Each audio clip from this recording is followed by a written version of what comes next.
Mental illness affects 1 in 4 adults. So why aren't we talking about it? For starters, it can be uncomfortable. What's more uncomfortable, however, is the silence that perpetuates stigma. We at NAMI Cambridge Middlesex invite you to break the silence and begin a conversation about mental illness. What have you been curious about, but afraid to ask? What causes mental illness? What's it like living with schizophrenia? How can I support a friend who has bipolar disorder? How is depression different from sadness? What can I do to help?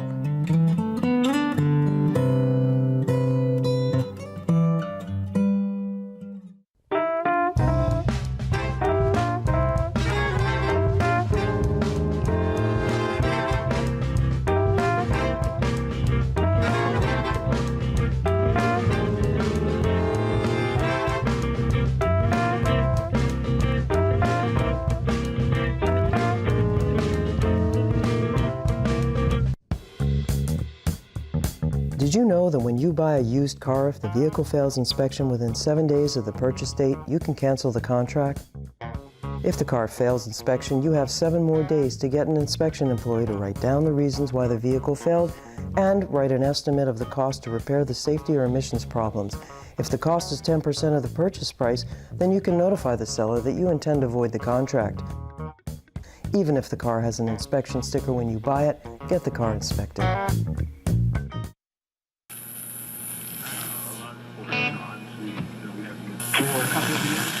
77 photos were posted online. Behaviorally, we got some things to work on. People.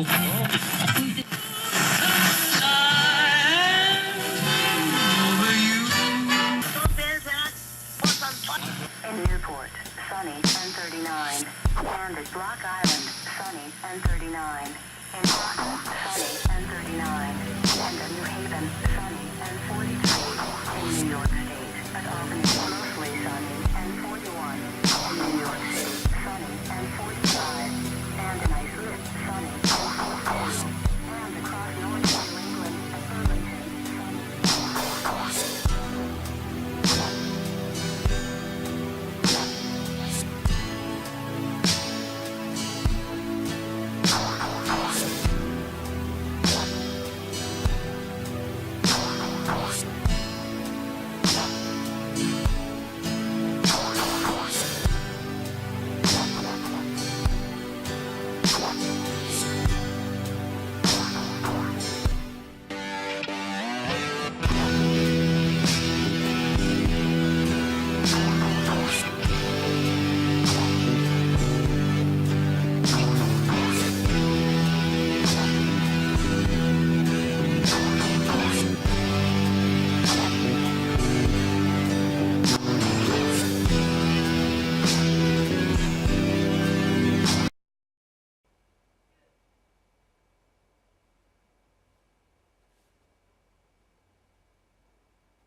This is author Alex Haley's busiest month of the year, February, better known to educators as Black History Month.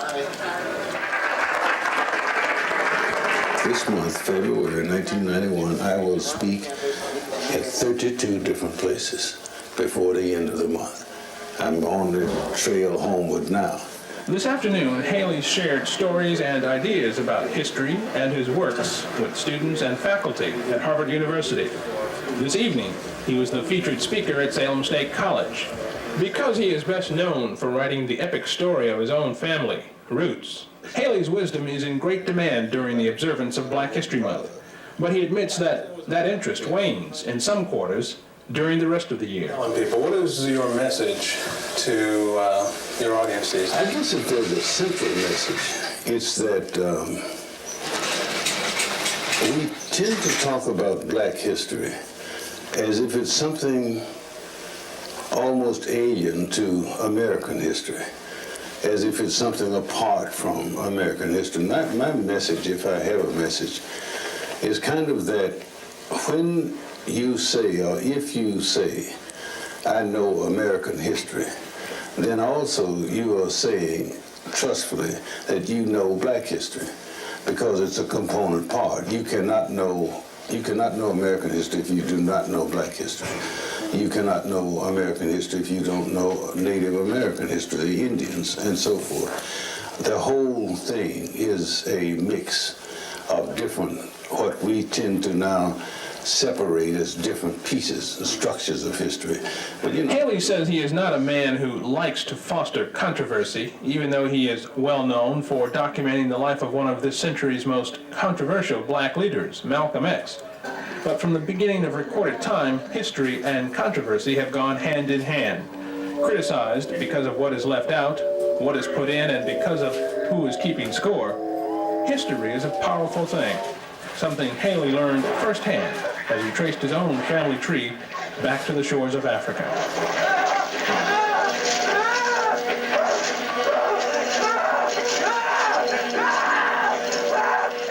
What was your motivation? You had heard stories from your grandmother, from my grandmother and her sisters. And it was, my motivation at first was curiosity. It was then in the 60s, and there was, civil rights. And I began to hear, the Africa, black people, this, that, the other. And it sort of took me back to thinking about the first time I ever heard about Africa was that African in the stories my grandmother and her sisters told in the family. Kunta Kinte. Ah, no, that's your African name. Must have given you a new name. Must have said, you name Tobit. Say, what's the matter with you? Let me loose. Few Americans are as keenly aware of their roots as Alex Haley, blacks, whites, or whatever color. But the lack of historical awareness among blacks is of particular concern to Haley. I'm sure, again, to use you grew up, and if somebody told you something about cowboys, all that crossed your mind was white cowboys. And this is fine. I mean, if it's fine in the sense of it's thrilling to think about the cowboys romping across, on the horses. But the hard fact is that more than half were black cowboys. But the imagery presented was that they were all white cowboys. Now, it is important for you, the little boy, black, growing up, to know that your people were some of those daring, intrepid, dramatic people, too, I should think. Why is that? Well, because you should know you have a piece in the roots of the country. And if you don't know it, you're in trouble. You can't grow up black and think you're the same as white. You're not. And it's not to say one is better than the other, simply to say that you can't grow up, or you shouldn't grow up, admiring always totally somebody other than yourself. Despite Haley's strong interest in black history, he is not a critic of the limited attention it is given 1 month out of every year. He does not promote the notion that an exclusive month to ponder black achievements is more tokenism than tribute. He sees it as a larger opportunity once a year to remind people of the value of exploring their own roots.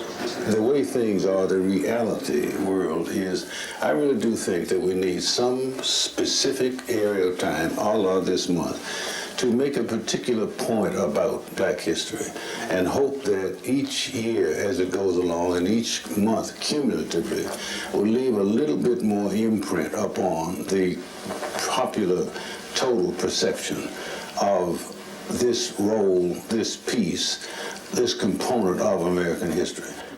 But Kunta Kinte, he never forget where he come from. He never forget Africa. For the 10 o'clock news, I'm Marcus Jones. Ako. Libalongo mean the river.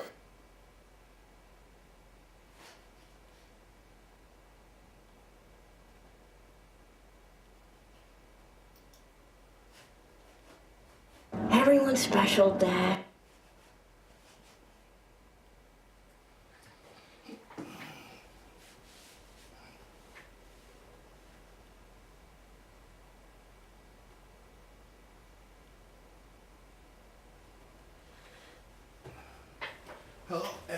to another episode of your Human Service News and Information. I'm Hassan Rashid, your host, and I'll be here with you for approximately 25 more minutes. Excellent being here with you once again, and it's awful great achievement once again to come into your lives like we do here daily at CCTV. And with that, I extend out an international cordial of peace. Peace be unto you.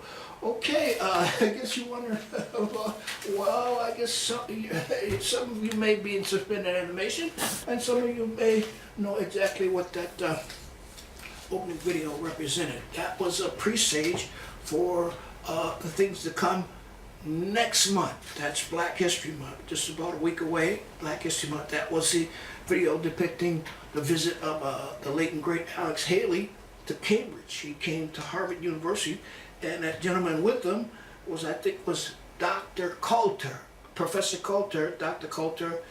He was a professor, doctor of, I think, neurology, and unfortunately he passed away, and that was a great loss to the black community also, along with Alex Haley.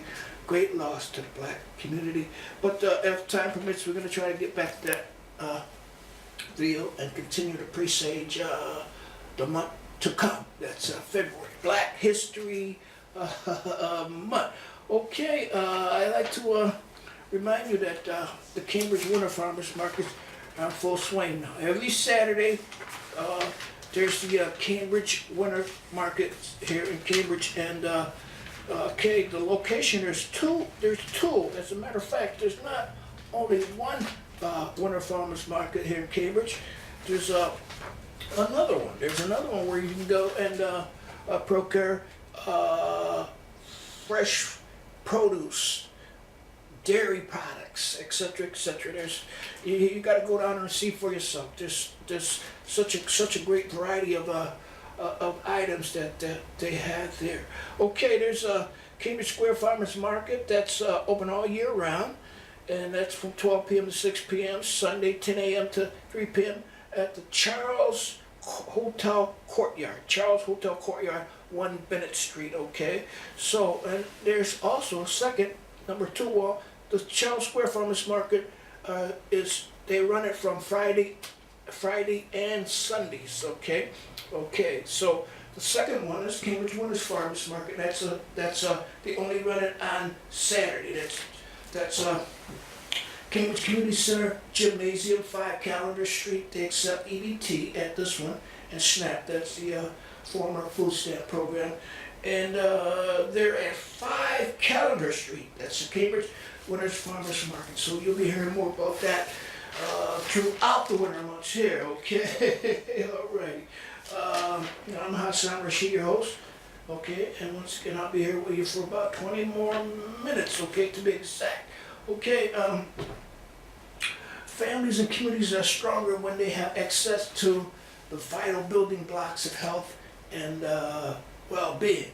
Community-based organizations working in partnership with the government and the philanthropic sector provide those building blocks. A national imperative joining forces to strengthen human services in America is a report commissioned by the Alliance for Strong Families and Communities and the American Public Human Service Association, and produced by Oliver Wayman and Sea Change Capital Partners. Funding for the project was provided by the Cresby Foundation and the Belmar Group, which additional support from the Health Foundation of Western and Central New York. Mutual of America Selected Insurance Company America and the U.S. Chamber of Commerce. This groundbreaking report focuses on human service community-based organizations, their economic, social impact, and the need to preserve and strengthen their critical role in building foundational support that contribute to health and well-being of individual families and communities. So, so on January 31st from 11 a.m. to noon, CT, the Alliance will host a national webinar to unveil the findings of this remarkable new study on human service community-based organization. The webinar will include a presentation from Susan Dreyfus, President and CEO of the Alliance, Tracy Waring Evans, President and CEO of APSA, and Dylan Roberts, partner with the Oliver Wayman of findings and recommendations from the report. So if you'd like additional information about this webinar that's coming up and this new report, A National Imperative Joining Forces to Strengthen Human Services in America, is a report commissioned by the Alliance for Strong Founders and Communities. So the Alliance, you can go to the website of the Alliance, and that's www.alliance.org. Okay, once again, that's www.alliance.org. If you're interested in this new report that identifies the strengths and challenges in the human service sector, okay? We're going to try to get more into that report and share it with you bit by bit until we have given you the whole thing, the whole report, okay? In some of the episodes to come, but right now we don't have time to do the whole report, so eventually you look forward to that in upcoming events of your human service news and information. Okay, Rutland Refugee Program zeroed out. This is some information from a newsworthy item from the state of Vermont. A meeting was held this week at the Community College of Vermont and Rutland to discuss the future of refugees in the area. Rutland is not expecting any more refugees during the current fiscal year. According to the U.S. Committee for Refugees and Immigrants, a letter dated January 4th from Eskander Nigesh, Acting Chief Executive of the Refugee Organization of the USCRI, that's U.S. Commission on Refugee and Immigration, I believe, that acronym. Officials were asked by the State Department Bureau of Population, Refugees, and Migration to revise its placement plan for the current fiscal year, which ends on September 30th. Okay, that ended on September 30th, based on several executive orders. Based on PRM instructions in our analysis, we regrettably write to inform you that the USCRI will zero out its refugee arrival target for Rutland, Vermont, until we hear further notice from PRM on the assumptions of refugee arrival, Nagash said in the letter. So as soon as we hear more about that, we will definitely share about that. So that's I don't think that's good news. That's the zeroing out of refugees and immigrants. But that's all part of the human service sector, MOSAIC, and it's news that I have to share with you, even if it's bad news, okay? Recovery program proposed for homeless population in Maine. The proposed pilot project would offer medication-assisted treatment, stable housing, and mental health services to 50 homeless individuals. A Maine lawmaker has teamed up with the Portland-based nonprofit to propose a pilot project that would focus on supporting homeless individuals in need of help for substance use disorder. Okay, the House bill, LB 1711, is a result of collaboration between Reverend Drew Gatton and Purple Street, a nonprofit that serves Portland homeless population. Gatton was approached by the Purple Street, by Prebo Street, which has been seen first-hand impact of substance use disorder, especially among the homeless.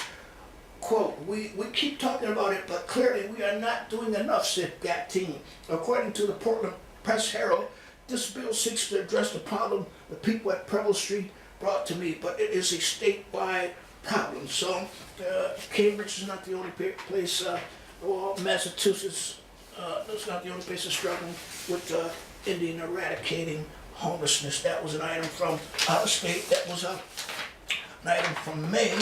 And it was entitled Recovery Program Proposed for Homeless Population in Maine. So everything that's done for the homeless population, I feel, is worth its weight in gold. Okay, Maine town manager ousted as founder of pro-white group, fired. Okay, the Jackson State Board voted unanimously on the Jackman Select Board voted unanimously on Tuesday morning to fire the town manager who support a racial segregation and condemnation of Islam put the town in what most locals saw as an unflattering light. Town manager Tom Kaczynski was dismissed 4 days after the Bangor Daily News reported that he's the founder and leader of New Albion, a pro-white organization that actively opposes people from different cultures coming to northern New England. The roughly 45 Jackman residents who crowded into their town hall early Tuesday greeted Kaczynski ouster as welcome news. One woman let out a small cheer. Okay, Jackman is great against this. Jane Walker, 42, who recently became a full-town resident after a long spending summers there. So this is a newsworthy item about a Maine town manager ousted as founder of pro-white group. Okay, fired up in Maine. Okay, well, we're winding down, but I just want to remind you that Black History Month is coming up, and unfortunately, we don't have any news to relate or convey to you that touches on the events that will be transpiring during the month of February 2018, Black History Month, the whole month, and we don't have any information yet about the events, but you know, just about most of the towns in eastern Massachusetts, cities, towns, communities, they have some type of recognition of Black History Month. Okay, but as soon as that information is available, we're going to share it with you, not this week, but next week. This week presages Black History Month here at the CCTV and the History Community Life Diversity Muslim Americans in New England. But I do have one article, and it's entitled Words and Music, Why Black History Month Still Matters. That's this event is taking place on Friday, February 2nd, 8 p.m. to 10 p.m. And this is at West Medford Community Center presents its monthly Word and Music program. The Words component of the evening will be a discussion on why Black History Month still matters, presented in partnership with the Mystic Valley branch of the NAACP, that's the National Association of Colored People, and commemorating Black History Month. The music will be provided by vocalist Donna McElroy, a faculty member at the Berkeley School of Music, and an arranger, background violinist on gold and platinum release, Rebecca McIntyre, Garth Brooks, BB, and CC Wyden, and Amy Grant. The Community Center launches Word and Music last summer, offered the first Friday of every month. The event starts off with a discussion on a valuable aspect of the community, followed by a performance by a local musician. So that's an event entitled Why Black History Month Still Matters. It's February 2nd, 8 p.m. 8 p.m. to 10 p.m. West Medford Community Center. That's up in Medford. I guess that's up Medford way. But that's the only one that we have here on our Black History Month so far. And this, well, like I said, this is all a presage to Black History Month. But you know, and you should stay tuned. CCTV, I'm sure CCTV is going to offer several special events, not events, but professional airings on Black History Month. So you stay tuned for that. As soon as I receive the information, I'll share it with you.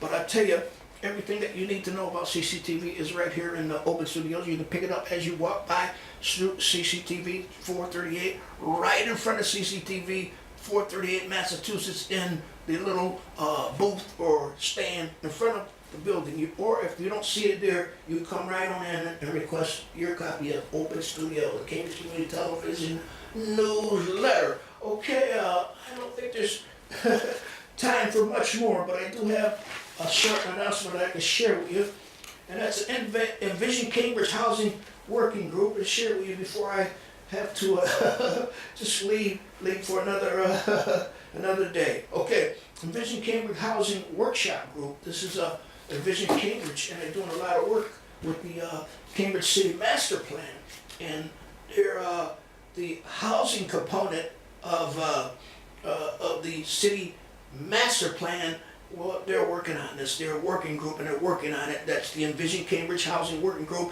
and they're having a meeting on this. That's 6 p.m. to 8 p.m. Wednesday, January 31st, the last day of the month.